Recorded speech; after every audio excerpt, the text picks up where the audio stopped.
And today we are back with another ASMR video. Tonight's video is going to be an ear-to-ear ramble of sorts. In front of me I have some retro games, some retro gaming controllers that I've, kept over the years. I still have some of my original consoles. So I figured I would go through and kind of fiddle with the controllers and maybe ramble about what my favorite game from that console was. To be fair, I had a ton of games growing up, so just about any game out there I have played it. I am 26 years old, so I kind of grew up through the generations, just about every generation outside of obviously Atari and Super Nintendo. I was almost on the cusp of Super Nintendo. I feel like that was probably currently 30-year-olds probably played Super Nintendo, and Sega. I was just on the cusp of that. So what I do have is a PlayStation controller, a couple of Nintendo 64 controllers, and then an original Game Boy, as well as, this one's not so retro, but a Game Boy Advanced. So I'm going to be messing with these controllers while I ramble about each system and each of my favorite games for that system. So if you're new here, I am CNP, Collect and Play, or Logan, whatever you prefer to call me. I do gaming style ASMR videos, so if that's kind of your thing, hit that subscribe button. If you're already subscribed, welcome back. Smash that like button and let's get into it. So I figured I will start from right to left, and all the way to my right we have an original PlayStation, a Sony PlayStation controller.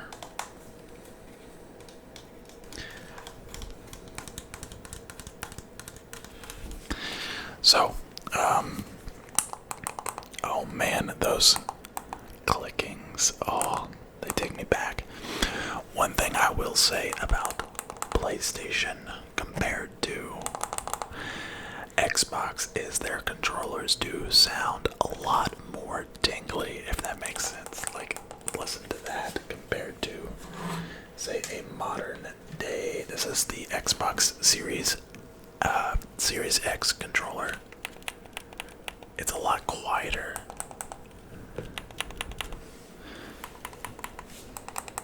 And I want to say that even the new PlayStation controllers still sound like that. They have that almost like a popping and clicking noise, and even the buttons just kind of feel a little bit better.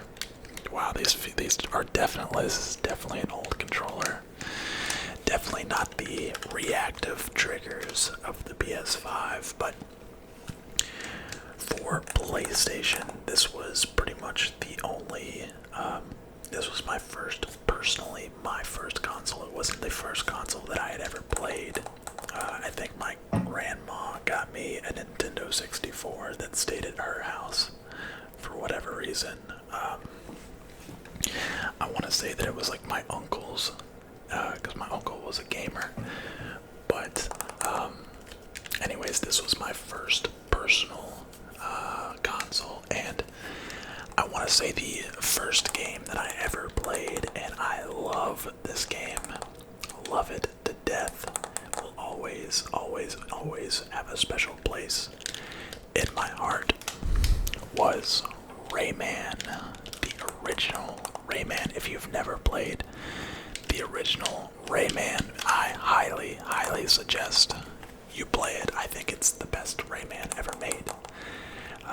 It's a side scroller, 2D side scroller that, quite frankly, they just don't make them the same anymore. The way that you would have to level up your abilities and then go back to earlier levels to get to places where you couldn't get before you had those abilities, was just a lot of fun. It was just too much fun, to be honest. I probably spent so many hours on that game as a kid and never even beat it until I was like an adult. But honestly, it took a lot of hours to beat that game. But other than that, I'd say the other two big PlayStation games that I played are, of course, classics. And that would be Spyro the Dragon and Crash Bandicoot, which I have bought both of the trilogies for Xbox, the remastered trilogies. It's very nostalgic. That game is extremely nostalgic for me. Both of those games are extremely nostalgic for me. I think personally I liked Spyro just a little bit more. I just like the 3D feel. You know, the 3D game itself was just a lot more fun to me. The 2D, it's still fun, but like I said, I had Rayman, so like it kind of just felt like a not as fun version of Rayman to me. Other than that, there's always the classic original Need for Speed. Played that on the PlayStation. And something that not a lot of people ever played, Tomba. Tomba was one of my favorite games back in the day.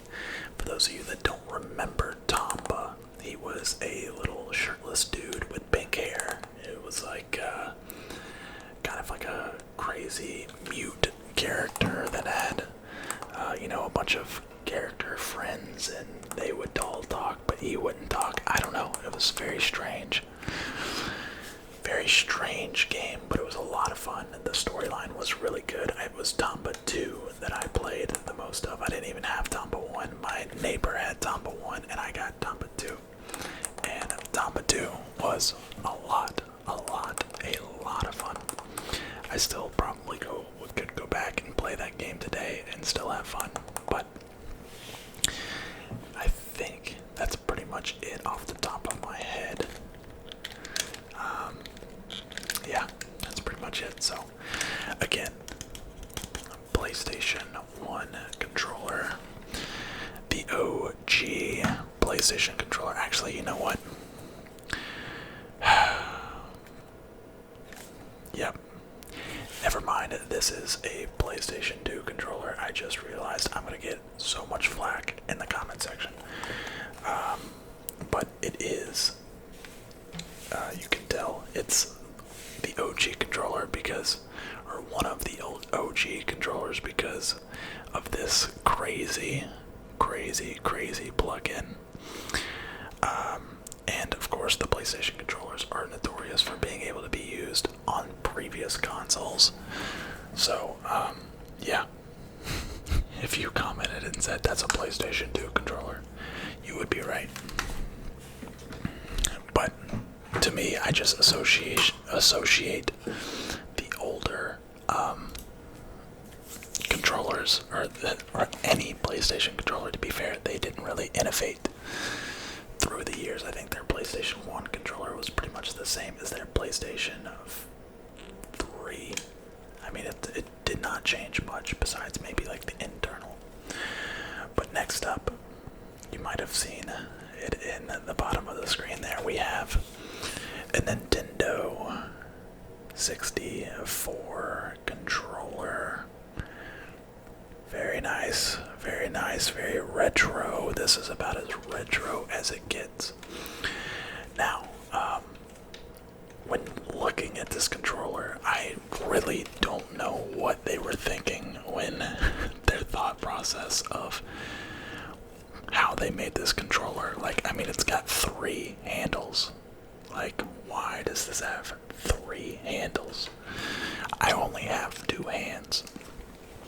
A lot of people, when they first pick it up, they want to hold it like this. But really, the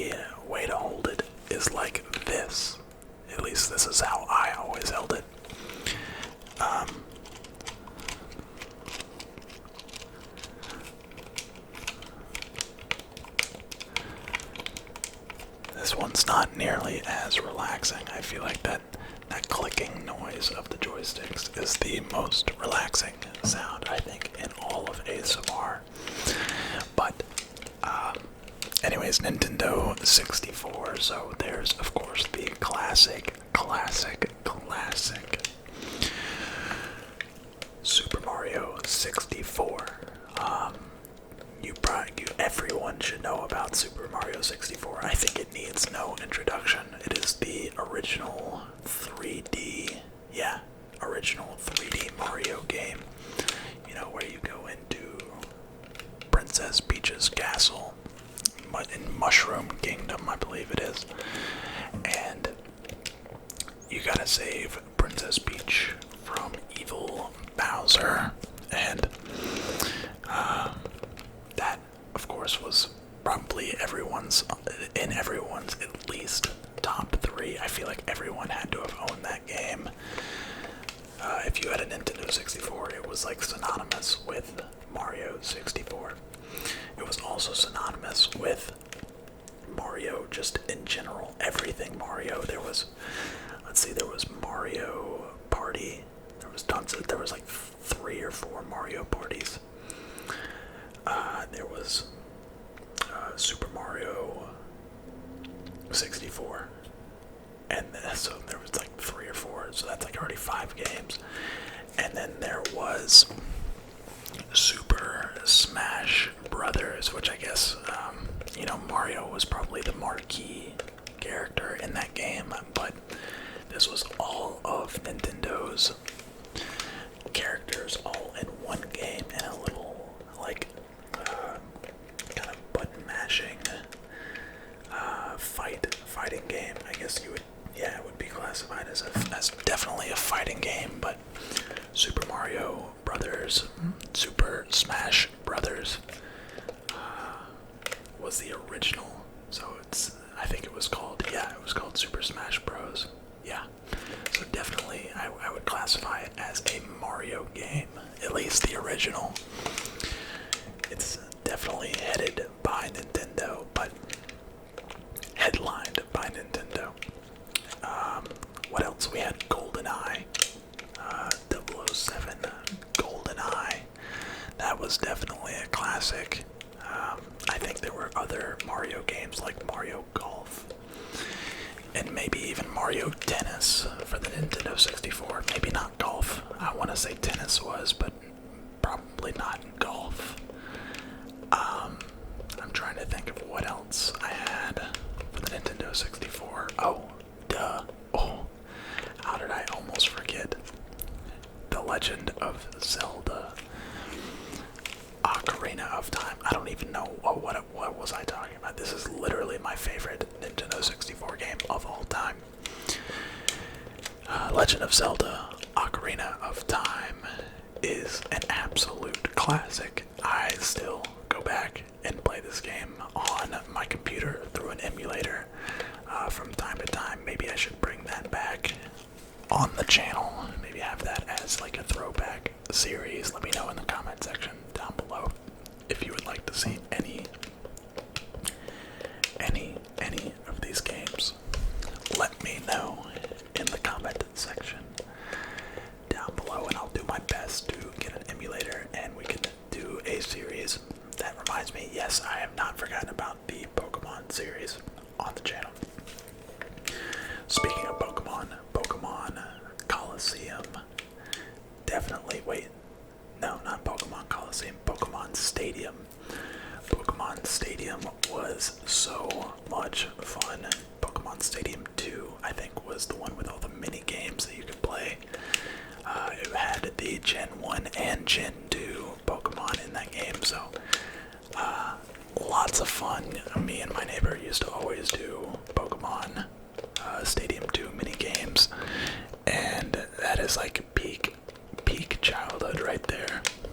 Anyways, so that is all of the Nintendo 64 sounds. I also, bonus, have another controller, Nintendo 64 controller. It's like a clear, you can kind of see, well, when there's not a glare, you can kind of see the the inner workings of the controller, and I also have the Rumble pack on the back. I think this is the Rumble pack. Yeah, so fun fact, these controllers did not have a rumble function. Or a vibration function. And this pack was the first. You would just attach it to the back of the controller, which now that I am thinking back, it didn't make much sense, but there is a port on the back of these controllers. Is there one on the back of here? Yep, there is one on the back of there. That's where your memory card went. What? Back in the day, you wouldn't even be able to save your game unless you had one of these. I believe that's where your memory card went. Maybe I'm wrong. Maybe I'm wrong. But I'm fairly certain. That doesn't make a lot of sense. Maybe I'm remembering completely incorrectly. I just know that it's got to have more function than just a rumble pack. No, there's no way that can't be true, because then you couldn't have a rumble pack and a memory card at the same time. I don't know, maybe they just didn't think of that, but yeah, that is a really cool, clear looking purplish controller. Wrap that back up, but and the plugins, look at the plugins, very, very strange. It's funky looking at old controllers compared to now. Everyone just has wireless controllers. Like, if you don't have a wireless controller, what are you doing at this point? Next up, we have, I will go ahead and showcase. This is so gross. Okay, so this looks a lot more gross than it actually is. We have a Nintendo Game Boy, and I'm gonna get it up close. The orange around the screen, all that is dried up glue, because there's actually a black screen that's supposed to go over top of this, like a black rim, like piece of plastic that kind of gives it a little bit of a different color look, but it fell off. It fell off, so that all you see, all that yellow stuff, is just dried up glue, but I'm sure you can see the greatest Pokemon game of all time. Come on, focus. Focus, focus, focus, focus, focus. Okay, well, I guess it's not gonna focus. Pokemon Yellow, one of the goats of Pokemon. Pokemon Yellow, this was the original. So you had Pokemon Red, and you had Pokemon Blue. And then they came out with Pokemon Yellow, which is, for every generation they've ever come out with, there's always two that they come out with, and then they come out with a third later. So, matter of fact, I wonder if they're going to do that for Sword and Shield. I guess maybe not. Maybe that's just what they're doing with the expansion packs. Nowadays they have expansion packs, but, back then you couldn't do expansion packs, so you just had to come out with a completely new game that had more on the end of the game. But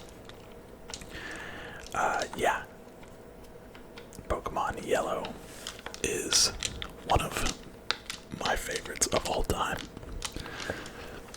That's why we're playing Fire Red over again, because it's just so nostalgic for me. And I can't tell you, back in the day when you went on a car ride, or like when you went on vacation with your parents and you were sitting in the back, this is what you would play. You'd play Pokemon. That would be the only thing, because you could just play it for hours and hours and hours and not really get tired of it. At least I couldn't. Personally. I don't know what other Game Boy games you could have played that could just make it a car ride go by like that. You know what I mean? It was just, there was no competition. There was no competition. But yeah, I'd say favorite Game Boy game of all time has to be Pokemon Yellow, which honestly didn't use this game console all that much. After the Game Boy came the Game Boy Color, which, believe it or not, this machine here has absolutely no color. It's all like 8-bit black and white. And honestly, it takes 4 batteries as well. So, it was a real battery, I don't know. The consumption of batteries was very, very, very high. You would just burn through batteries like it was nothing. But then came the Game Boy Color, which, oh man, tragically I lost to an accident that was not my fault. I left it in the back of my mom's car, and she folded the seats down, and when she folded the seats down, it destroyed it. But if it wasn't for that, I probably would have never gotten this, which is the last console that I have, the last retro. If you really want to call this retro, I mean, it's a Game Boy Advanced. They still had Game Boy Advanced games. Even when the DS came out, they were still, I mean, they specifically put a port for Game Boy Advance games in the DS. So, I wouldn't really call this retro, but, yeah. Favorite Game Boy Advance game, you ask? Well, funny you should ask. It's probably Pokemon again. I mean, these handheld consoles, Game Boy Color, Game Boy Advanced, Game Boy, and even the DS, all of them, my favorite games were Pokemon. For the Game Boy Advanced, it was Ruby, Sapphire, and Emerald, which I had Sapphire, I believe, and then I got the Emerald version on top of that. So, this thing is very, very dirty and gross. I apologize, but this thing brings back many memories. Oh, another thing that is probably worth mentioning. These Game Boys, they don't have a backlight. Let's see if I can turn this on.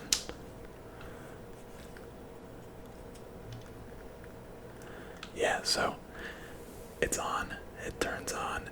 It doesn't have a backlight, meaning if it's dark outside, you couldn't see the screen.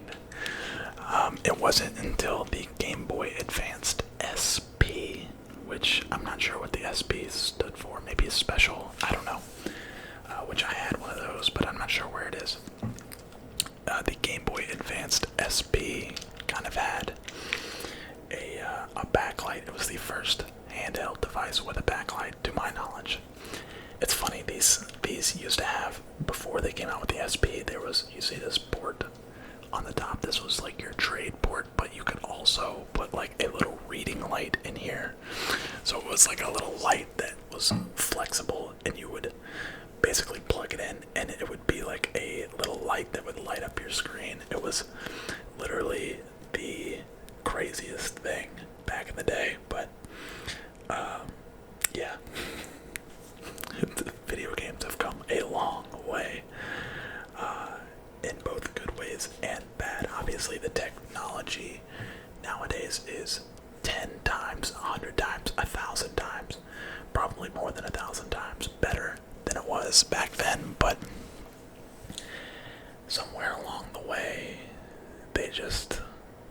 game developers, they just don't make them like they used to anymore, I feel like, and it's kind of depressing. But that being said, that is all that I have for you today. So if you're, around my age, or maybe even early 20s, you probably played some of these consoles back in the day. They will forever be immortalized in video game history. I mean, you just can't replicate what these consoles did. I don't care what anybody says, there's just maybe I just can't really make any comment on it, because I mean, I am, 26 and grew up on these consoles. I can't imagine growing up on any other console, because for me, I saw what it was like from, basically the beginning. I guess you could say there was like Pong and Atari and all that stuff. But I mean, these consoles, they weren't much better. I guess technically the Nintendo 64 was probably a big step in the direction of today's modern console, being that before the Nintendo 64, I don't think there was any like 3D games at all. They were all 2D side scrollers. So maybe I'm getting a little ahead of myself by saying that I started from the beginning. I didn't really start from the beginning, but I definitely grew up on much more retro consoles than probably a lot of you guys. I can't imagine my first console being an Xbox 360. So the 360 is, of course, a classic in itself, in its own right. But these consoles, it's a whole nother story. Anyways, that's it for this video. I hope you enjoyed my ramblings. Make sure you leave a like if you haven't already. Comment if you haven't already. And definitely subscribe if you haven't already. So, if you're watching this during the day, then have a relaxing rest of the day. And if you're watching this at night, then have a great night sleep.